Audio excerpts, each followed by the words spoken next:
আমার বন্ধুরা, আশা করি ভালো আছো। Welcome to my channel honours Broz educational. বন্ধুরা, আজকে আমাদের আলোচনার বিষয় হলো একটি নভেল যার নাম clear light of day. Clear light of day written by Anita Desai. চলো বন্ধুরা, শুরু করছি। আজকে আমাদের আলোচ্য বিষয় novel clear light of day, দিনের পরিষ্কার আলো। লিখেছেন Anita Desai. Anita Desai is an Indian novelist, short story writer and a writer of children's literature. She is a feminist writer, নারীবাদী লেখিকা। অনিতা দেশাই ইজ কল্ড, তাকে বলা হয় the Virginia Wolf of India. ভারতের ভার্জিনিয়া উলফ অফ ইন্ডিয়া বলা হয় অনিতা দেশাইকে। তার যে নভেলগুলো, তার যে ক্যারেক্টারগুলো, অর্থাৎ যেভাবে ক্যারেক্টারাইজড করা হয়েছে, তার মধ্যে হিউম্যান ইমোশনস রয়েছে, কালচারাল ডাইনামিক্স বিষয়টা রয়েছে, এবং মিশন ফর সেলফ ডিসকভারি রয়েছে, নিজেকে আবিষ্কার করা, এরকম একটা বিষয় রয়েছে। এখানে আমাদের নভেলিস্ট অনিতা দেশাই ফ্যামিলি বন্ডসের কথা বলেছেন, বা তার লেখালেখির মধ্যে clash between tradition and modernity দেখানো হয়েছে, কখনো পরম্পরার বিষয়ে, আবার পক্ষান্তরে মডার্নিটি, আধুনিকতা দেখানো হয়েছে তার লেখালেখির মধ্যে। আর এই তার লেখালেখির মধ্যে স্বাভাবিকভাবেই আরবান অ্যান্ড রুরাল ইন্ডিয়া সামগ্রিকভাবেই তার চিত্র বা প্রেক্ষাপট রয়েছে। এখানে আজকে আমাদের যে নভেলটি ক্লিয়ার লাইট অফ ডে, এটা অটোবায়োগ্রাফিক্যাল নভেল। এই নভেলের মধ্যে দাস ফ্যামিলি বলে একটা ফ্যামিলি রয়েছে। এই দাস ফ্যামিলির যে শিশুরা, তারা যেভাবে বড় হচ্ছিল during the partition of India and Pakistan, যখন ইন্ডিয়া এবং পাকিস্তান দেশ বিভাজন হয়, সেই সময়কার কথা। Just as Anita Desai did, অর্থাৎ অনিতা দেশাই যেভাবে বড় হয়েছেন, যে স্ট্রাগল, সেই সময়ের সমস্যা, সেই প্রেক্ষাপটে ঠিক তেমনভাবেই যেন দেখানো হয়েছে এই দাস ফ্যামিলির ছেলেমেয়েরা কিভাবে বড় হচ্ছে, তাদের মধ্যে দ্বন্দ্ব বা তাদের মধ্যে যে সোশ্যাল বন্ড সামগ্রিকভাবেই দেখানো হয়েছে। এখানে সেটিং রাখা হয়েছে নভেলটার ওল্ড দিল্লি, আর ফোকাসিং করা হয়েছে the members of Das family. বলা হলো সেই দাস ফ্যামিলির মেম্বারদের মধ্যে বিমলা, অর্থাৎ যাকে বিম বলা হয়, তারা, বাবা, একটা ছেলের নাম, অ্যান্ড রাজা। তাহলে এখানে বিমলা বা বিমলা বা বিম, তারা দুই বোন, আবার বাবা একটা হ্যান্ডিক্যাপড ছেলে এই ফ্যামিলির, আর রাজা এই দাস পরিবারেরই ছেলে। যাই হোক, এই যে নভেলের যে গল্পটা, এটা এই দাস ফ্যামিলির যে চিলড্রেনগুলো, তাদের রিলেশনশিপ, তাদের মেমোরিজ অফ পাস্ট, তাদের অতীত স্মৃতি, তাদের বর্তমান, এইসব নিয়েই ঘুরে ফিরে এসেছে বিষয়বস্তুটা। যাই হোক, এখানে যে পার্টিশনের কথাটা বলা হয়েছে, পার্টিশন অফ ইন্ডিয়া, এবং সেই সময় যেন এই পার্টিশন অফ ইন্ডিয়া, দেশ বিভাজনের জন্যই লাহোর থেকে, পাকিস্তানের লাহোর থেকে দিল্লিতে চলে আসে। যাই হোক, এখানে তিনটা ফ্যামিলির কথা আমরা পাবো: Das family, Mishra family and Haidar Ali family. এখানে স্বাভাবিকভাবেই দাস ফ্যামিলির কথা তো খানিকটা আলোচনা হলোই। এখানে বিমলার কথা, তার বোন তারা, তার ভাই বাবা এবং রাজা, এটা দাস ফ্যামিলির কথা। এবার পরবর্তী ফ্যামিলিটা হলো মিশ্র ফ্যামিলি। এই মিশ্র ফ্যামিলিটা হলো দাস ফ্যামিলির প্রতিবেশী। এখানে মিস্টার মিশ্র এবং তার যে বোন আছে জয়া এবং সরলা, এই সংসারে থাকে মিশ্র পরিবারই। আচ্ছা, তাছাড়াও এখানে এই পরিবারের মধ্যেই রয়েছে একটি ছেলে, তার নাম হলো মুল্ক। যাই হোক, পরবর্তী ফ্যামিলি যেটা বলা হলো হায়দার আলী ফ্যামিলি। এই হায়দার আলী একজন ল্যান্ডলর্ড, তার মেয়ে রয়েছে একজন, সে হলো বেনজির। এই দুইজনের বাবা এবং মেয়েকে নিয়েই সংসার হায়দার আলী এবং তার মেয়ে বেনজির, ছোট্ট সংসার। আর এই বেনজিরের সাথে বিয়ে হয়েছিল কার সাথে? রাজার সাথে। যাই হোক, এখানে তিনটা পার্ট দেখানো হয়েছে এই নভেলের মধ্যে। চাইল্ডহুড একটা পার্ট, অর্থাৎ বিফোর 1940। তারপর দেখানো হয়েছে আর্লি চাইল্ডহুড, অর্থাৎ 1947। তারপর দেখানো হয়েছে অ্যাডাল্টহুড, অর্থাৎ 1980।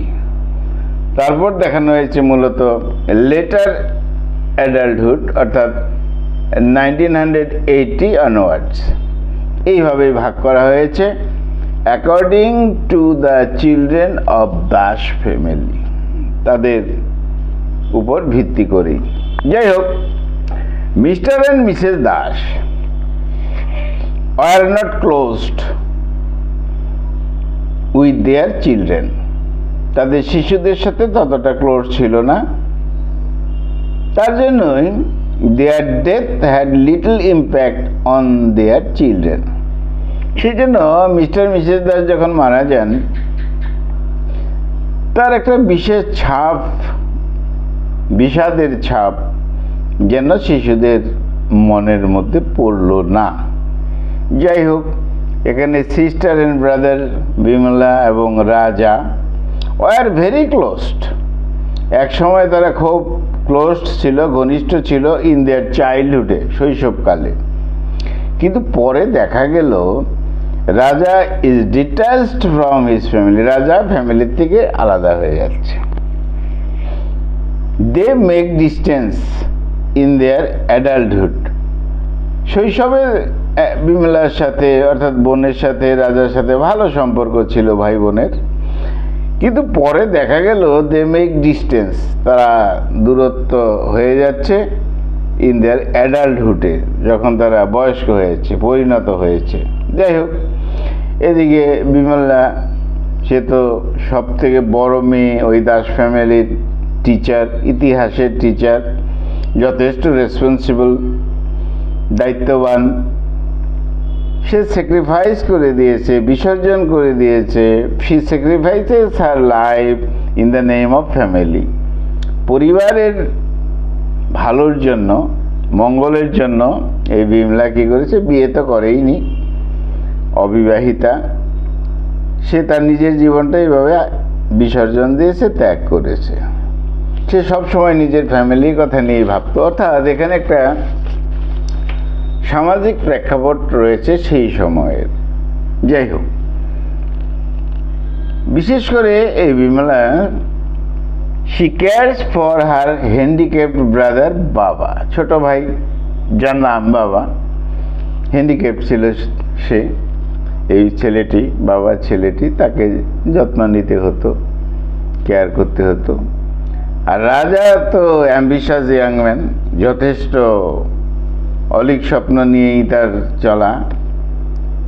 এবার দেখা গেল he is related to Haidar Ali family. ধীরে ধীরে হায়দার আলী ফ্যামিলির সাথে রিলেটেড হয়ে গেল। আর এই রাজা, সে ইন্টারেস্টেড ছিল উর্দু ল্যাঙ্গুয়েজের প্রতি, উর্দু কালচারের প্রতি। এবং তার একটা ইচ্ছা ছিল সে জামিয়া মিলিয়া কলেজ, সেখানে সে স্টাডি করবে ইসলামিক কালচার। জামিয়া মিলিয়া কলেজে সে স্টাডি করবে এবং ইসলামিক কালচারের মধ্যে নিজেকে জড়িয়ে নেবে। এটা রাজার কিন্তু খুব ইচ্ছা ছিল। এবার রাজা তো উর্দু পড়তে শুরু করে দিল, আর বিশেষ করে হায়দার আলী বাবুর একটা লাইব্রেরি ছিল নিজের। তিনি ইনভাইট করতো রাজাকে, ইন্সপায়ার করতো যে আমার লাইব্রেরিতে এসে তুমি উর্দু বিষয়ে পড়াশোনা করো। ভাবেই হায়দার আলীর যে মেয়ে বেনজির, তার সাথে কিন্তু রিলেটেড হয়ে গেল, অর্থাৎ রাজা আর বেনজির হয়ে গেল এবং শেষ পর্যন্ত তাদের বিয়েও হয়ে গেল। যাই হোক, এদিক থেকে there are bitter feelings between Bimala and Raja. রাজার সাথে বিমলার সাথে এই বিষয়গুলো নিয়ে, পারিবারিক বিষয় নিয়ে একটা বিটার ফিলিংস, তিক্ত সম্পর্ক তৈরি হলো। কিন্তু দেখা গেল শেষে রাজা কি করলো, লিভস ফর হায়দ্রাবাদ চলে গেল with Haidar Ali. In the communal tension যখন চলছিল, তখন হায়দার আলীর সাথে হায়দ্রাবাদ চলে গেল কে, রাজা। হ্যাঁ, সে দিল্লিতে মাঝে মাঝে আসতো। যাই হোক, এবার ইন চাইল্ডহুড, শৈশবকালে তারা বলে যে মেয়েটি, সে তো স্কুলে যেতে তার ইচ্ছা হতো না। যাই হোক, সে সবসময় গসিপে থাকতে ভালোবাসতো, বিয়ে সম্পর্কে, সন্তান সন্ততি, এইসব বিষয় নিয়ে স্মার্ট ছিল তারা। যাই হোক, এই তারা আবার বিয়ে করলো মিস্টার বকুলকে, যিনি তো অ্যারোগেন্ট একজন ডিপ্লোম্যাট, বিদেশে থাকে স্বাভাবিকভাবেই। আর এই বকুল, মিস্টার বকুল, তিনি পছন্দ করতেন না, ডিসলাইক দাস ফ্যামিলি। যাই হোক, এবার বাবার দিকটা বলি। মেন্টালি তো আনডেভেলপড এই ছেলেটি, বাবা ছেলেটি, আর স্বাভাবিকভাবেই ডিপেন্ডস অন, নির্ভর করে থাকতো সিস্টার বিমলার প্রতি। আর এই ছেলেটি, he is interested in gramophone player, সব সময় গ্রামাফোনে গান শুনতে তার ভালো লাগতো, gramophone music. He is frustrated, সব সময়, অল ডে লং, সারাদিন যেন হতাশ থাকতো এই ছেলেটি, আর তাকে দেখতে হতো। এইভাবে মীরা আন্টি বলতে একটা ক্যারেক্টার চলে এলো। এই মীরা আন্টি হলো বিমলার যে মা আছে তার বোন। যাই হোক, এই মীরা আন্টি একজন বিধবা, 12 বছর বয়সে, তার 12 বছর বয়সে তিনি বিধবা হন। আর তার শ্বশুরবাড়িতে একটা ব্লেম করা হয়েছিল তাকে, যে তার হাজব্যান্ডের, for the death of her husband, তার হাজব্যান্ডের মৃত্যুর জন্য এই মীরা আন্টি দায়ী। সেখানে কষ্ট করে তাকে চলতে হতো, আর যেন একজন আনপেইড সার্ভেন্ট সেইভাবেই শ্বশুরবাড়িতে থাকতো। পরে তাকে কি করলো, পাঠিয়ে দেওয়া হলো এই যে সেন্ট টু টেক কেয়ার বাবা, ওই ছেলেটির যত্নের জন্য পাঠিয়ে দেওয়া হলো। অর্থাৎ দাস ফ্যামিলির দরকার, তারও নিজের একটা আশ্রয় নেই, শেল্টার নেই, তার জন্য চলে এলো। এই মীরা আন্টি কিন্তু বিকেম ভেরি ক্লোজড, স্বাভাবিকভাবেই খুব ঘনিষ্ঠ হয়ে গেল একটু দাস ফ্যামিলি, যে ছেলেরা ছিল, ছেলেমেয়েরা, তাদের সাথে। যাই হোক, সি বিকেম এ প্যারেন্টাল ফিগার, অর্থাৎ মীরা আন্টি কী করলো, বাবা মায়ের যে অভাবটা দূর করলো এই ফ্যামিলির। যাই হোক, parental figure for the children. কিন্তু দেখা গেল এই মীরা আন্টি শেষ বয়সে, শেষ সময়ে একটু অ্যালকোহলিক হয়ে পড়ে যখন মিস্টার দাস, মিসেস দাস মারা যান। যাই হোক, এবার অন্য একজন যে, বা অন্য একটা ফ্যামিলির কথা যেটা বলা হয়েছিল, মিস্টার মিশ্র ফ্যামিলি। মিশ্র ফ্যামিলি একসময় লন্ডনে পড়াশোনা করতেন কম বয়সে। এবার এক স্বামীজি বলেছিলেন, প্রেডিক্টেড করেছিলেন যে তোমার ভবিষ্যতে কিছু হবে না, তুমি আনসাকসেসফুলি থাকবে। যাই হোক, তখন এই কথা শুনে এই মিস্টার বাবা নিয়ে আসে ছেলেকে এবং বার্মাতে পাঠিয়ে দেয় বিজনেসের জন্য। আর ওই ফ্যামিলির মেয়ে জয়া আর সরলা, দুই মেয়ে, তারা যথেষ্ট রিলেটেড ছিল কোন ফ্যামিলির সাথে? এই দাস ফ্যামিলির সাথে খুব রিলেটেড ছিল। যাই হোক, বিমলা তো একটা স্ট্রং মেন্টালিটির মেয়ে ছিল। তার মানে একটা সেই সময়েরও মেয়েদের যে মধ্যে যে একটা শক্তি, নিজের স্যাক্রিফাইস করার যে মুডটা, এটা দেখানো হয়েছে। ইন্ডিয়ান সোসাইটিটা কেমন দেখানো হয়েছে। যাই হোক, তো স্ট্রং মেন্টালিটি ছিল বিমলা, বুঝাই গেল। স্যাক্রিফাইস করেছিল নিজের জীবনটা নিজের সংসারের জন্য, নিজের ভাইয়ের জন্য। যাই হোক, মিস্টার অর্থাৎ ডক্টর বিশ্বাস বলে এক ভদ্রলোক এসেছিলেন বিমলাকে বিয়ে করতে। তার সেই সময়ের যখন ইয়াং ছিলেন এই বিমলা, কিন্তু না, সে এটাকে কোনো গুরুত্বই দেয়নি। কারণ সে গুরুত্ব দিয়েছিল ইম্পর্টেন্ট আর ফ্যামিলি ফার্স্ট। যাই হোক, এখানে এই বিমলা চরিত্র একটা চ্যালেঞ্জার ক্যারেক্টার। আর এখানে উমেন এম্পাওয়ারমেন্ট ব্যাপারটা দেখানো হয়েছে এই ক্যারেক্টারের মাধ্যমে, এবং মেয়েদের যে আইডেন্টিটি সেই সময়ের ইন্ডিয়ান সোসাইটিতে সেটা দেখানো হয়েছে। যাই হোক, এই নভেলের কনক্লুশনে আমরা দেখব একটা, এই যে চরিত্রগুলো এক সময়ে তাদের এক ধরনের রিলেশন ছিল, চাইল্ডহুড, তারপরে অ্যাডাল্টহুডে অন্যরকম হয়ে গেল। এটা একটা সামাজিক প্রেক্ষাপট লক্ষ্য করা যায়। আর এইভাবেই বিমলা এবং তার বোন তারা সব সময় তাদের পাস্ট মেমোরি নিয়ে চিন্তা করতো আর নস্টালজিক হয়ে পড়তো। তারপর তারা সেই পাস্টের সাথে একটা যেন যোগসূত্র, প্রেজেন্ট অ্যান্ড ফিউচারের কথা তারা চিন্তা করতো। যাই হোক, তারা তো স্বাভাবিকভাবেই বিদেশে থাকে, অনেক তফাৎ রয়েছে বিমলার থেকে। তবু এই ফ্যামিলিতে এসে সে তার ভাই সম্পর্কে, তার যে ভাই মানে রাজা সম্পর্কে, ছোট ভাই হ্যান্ডিক্যাপ্ট যে ছেলেটা, তো বাবা আর কি, তার সম্পর্কে স্বাভাবিকভাবেই সে নিজেকে অন্যভাবে পরিবর্তন করেছে। তার মানে তার মধ্যে একটা পরিবর্তন আসতো। যখন সে বাইরে থাকতো একরকম, কিন্তু যখন এই ফ্যামিলিতে চলে আসতো তখন সেই ফ্যামিলির মধ্যেই চলতো। অর্থাৎ দেখানো হয়েছে যে এই বাঙালি ইন্ডিয়ান মেয়েরা কেমন হয়। যাই হোক, অনিতা দেশাই কিন্তু ওয়ান্টস টু শো দেখাতে চেয়েছেন how the families are change time to time, সময়ে সময়ে কীভাবে চেঞ্জ হয়েছে। আর বিশেষ করে সময়কালটা ছিল ইন্ডিয়া পাকিস্তানের যে দেশ বিভাজন, সেই সময়কালে যেখানকার সামাজিক অবস্থাটা কী ছিল।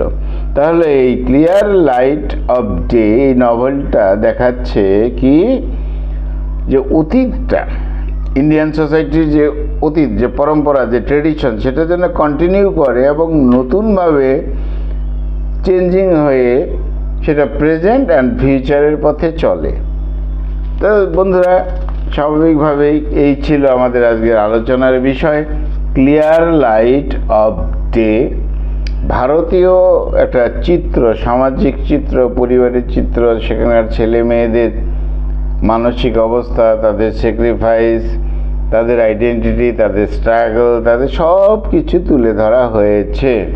তাহলে আজকে আমাদের আলোচনার বিষয় ছিল clear light of day, written by Anita Desai. বন্ধুরা, খুব ভালো থেকো, খুব ভালো থেকো। আমার চ্যানেলটা সাবস্ক্রাইব করো। Thank you, thank you, thank you, thank you.